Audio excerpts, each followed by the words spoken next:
अब एक और प्रॉब्लम जो स्टेटमेंट है ये बहुत ज़्यादा इस्तेमाल की जाती है कि डाटा को अरेंज कैसे करना। डाटा को अरेंज करना या किसी चीज़ की अलग अलग किस्म करना, उसे इंग्लिश में कहते हैं सॉर्टिंग कहते हैं।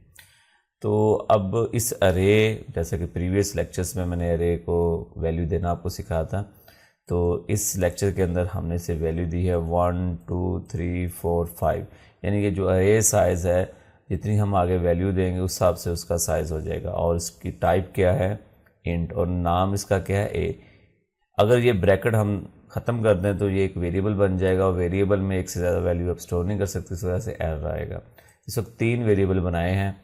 ये जो n वेरिएबल बनाया है ये अरे साइज़ का हमने बनाया है, उसके साइज़ रखने के लिए n और आगे 5 किया हुआ है। और एक जो इंट आई वेरिएबल बनाया है ये लूप के अंदर इस्तेमाल करने के लिए। जो इस लेक्चर में हमने काम करना है वो ये है कि इन वैल्यू को अरेंज करना है। सबसे पहले जो छोटी वैल्यू है वो सबसे पहले आए, और दूसरी जो है जो उससे बड़ी उससे उसके बाद, फिर उससे बड़ी उसके बाद, इस तरह इसको हमने तरतीब लगानी है। अब देखें ना, इसमें वैल्यू डिफरेंट है। सबसे पहले 10 आना चाहिए, फिर उसके बाद 22 आना चाहिए, फिर उसके बाद 35 आना चाहिए। इस तरह फिर वैल्यू को अरेंज करना है। अब ये देखेंगे ये जो अरे हमने बनाई है ये जब चलेगी, जब हमारा प्रोग्राम चलेगा तो होगा क्या, किस तरह मेमोरी में ब्लॉक्स बन जाएंगे। फर्स्ट ब्लॉक में फर्स्ट वैल्यू और सेकंड में सेकंड, इस तरह 5 वैल्यू जो है ना वो स्टोर हो जाएंगी। और जो अरे का इंडेक्स है वो 0 से स्टार्ट होता है, 4 तक चलेगा। और आप देखें कि ये टोटल 5 फिर बन जाएगा 0 मिलाकर, तो इस वजह से ये 4 तक लास्ट जो इंडेक्स होगा वो 4 होगा इस अरे का। अब नेक्स्ट कोड देखेंगे, इसमें जस्ट हमने एक स्ट्रिंग लिखी है गिवन अरे इज़, और आगे जो है वो एंड लाइन लिखा है ताकि न्यू लाइन में प्रिंट हो। लूप की मदद से जो ये वाली ऊपर वाली अरे है इसको हमने प्रिंट करवाया है। ये एन वो वाला है, ये वाला वेरिएबल। तो यहाँ पर क्या होगा 5 से लेस देन जब तक है लूप को कहा चलो, और आई की वैल्यू इंक्रीमेंट होगी। जो रे है उसके अंदर क्या किया है कि आई रख दिया, उसका इंडेक्स फर्स्ट टाइम 0 होगा तो 0 वैल्यू प्रिंट होगी, और साथ उसके जो चीज़ प्रिंट होगी वो इस तरह स्पेस आएगी। चला कर मैं आपको इतना प्रोग्राम दिखा देता हूँ। ये देख लें कि जो अरे हमने प्रोग्रामिंग के अंदर दी है वो हमने स्क्रीन के ऊपर प्रिंट करवा ली इस तरह। तो ये अभी पुरानी अरे है, इसमें अभी हमने इसको सॉर्ट नहीं किया, यानी कि इसकी तरतीब जो अभी नहीं दी वो अब कोड लिखना है।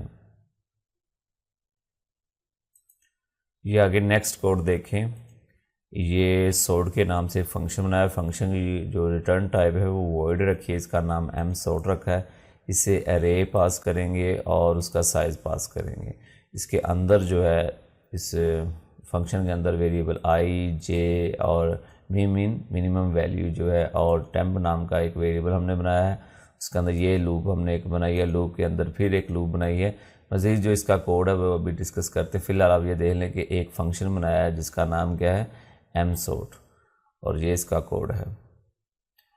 अब ये फंक्शन जो है इसकी जो प्रोटोटाइप है वो ऊपर देनी पड़ेगी, मेन से ऊपर यहाँ पर ये मैंने इसकी प्रोटोटाइप दे दी। अब इसको यहाँ पर यूज़ करते हैं।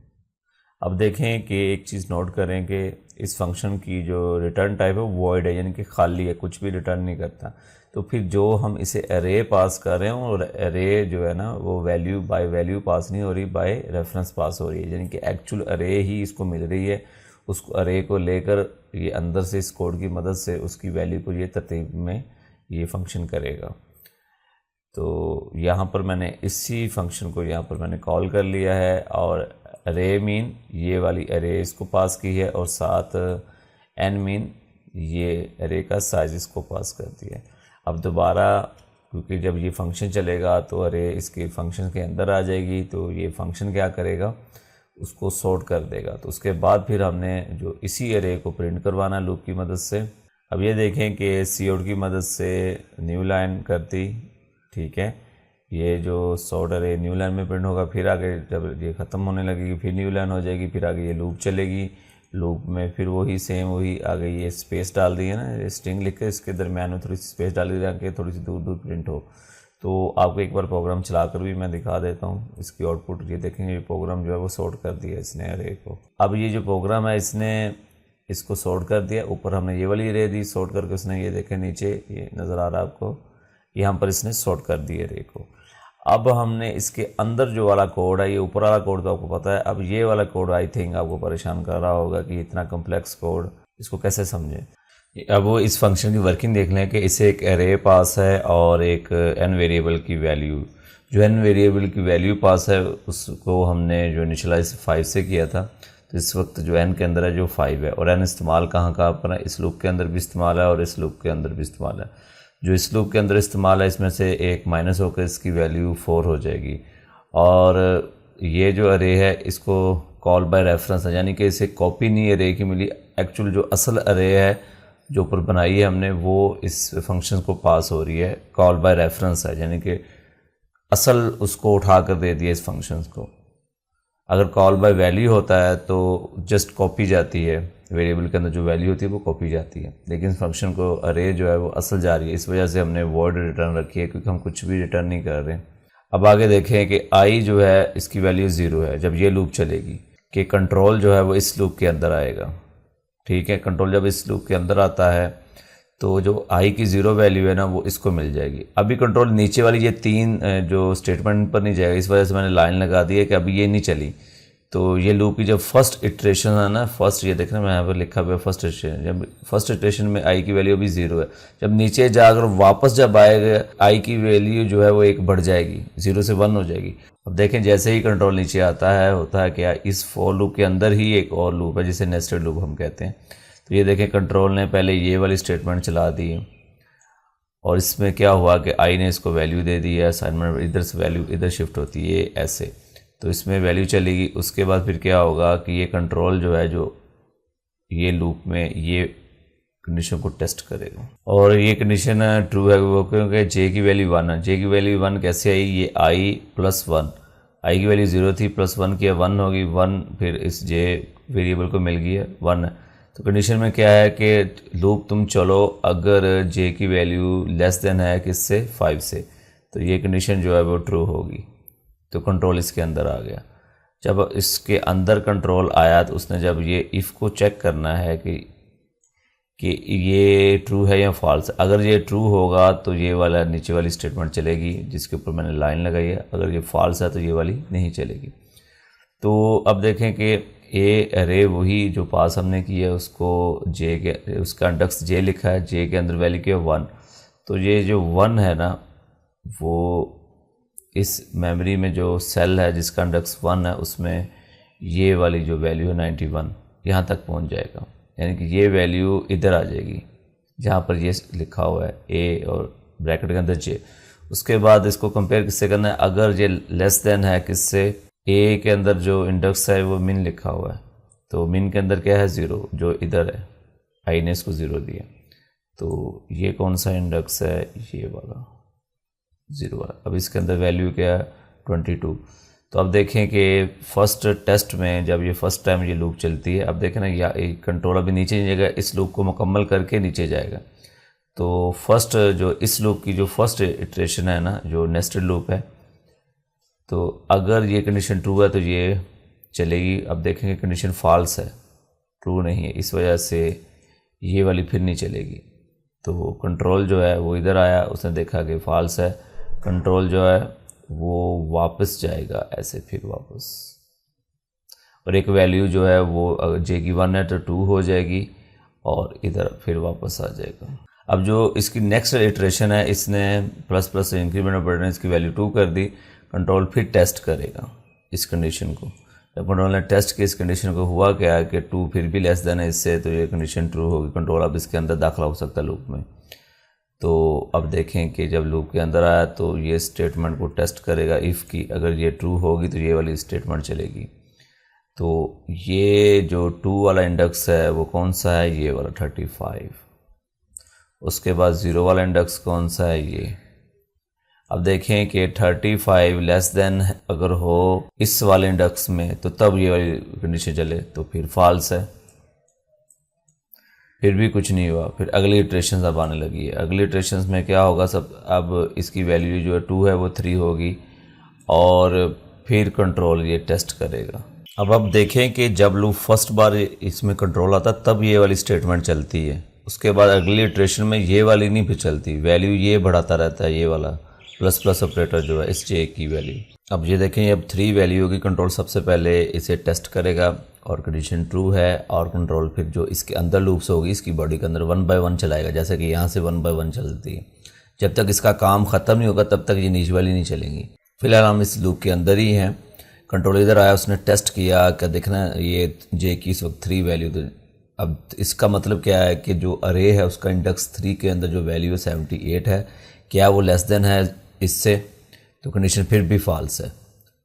तो कंट्रोल देखें, ये मेरा एरो देखें कि ये टेस्ट किया कंट्रोल ने, उसके बाद इसके बाद फौरी अगर कर्ली ब्रेस नहीं है तो एक स्टेटमेंट चेक करेगा, क्योंकि एक स्टेटमेंट इसके बाद जो भी आएगी वो तब चलेगी अगर ये ट्रू होगा। उसके बाद नीचे वाली देखेगा कि कोई भी नहीं है, फिर कंट्रोल वापस जाएगा और ये इंक्रीमेंट ऑपरेटर को मिलेगा, ये वैल्यू को 4 कर देगा और फिर इसको फिर टेस्ट करेगा। अब इसमें देखें कि जब इधर आकर उसने चेक किया 4 जब वैल्यू होगी इसकी तो फिर कंडीशन ट्रू होगी, और फिर आकर उसने इस इफ़ की कंडीशन को टेस्ट किया।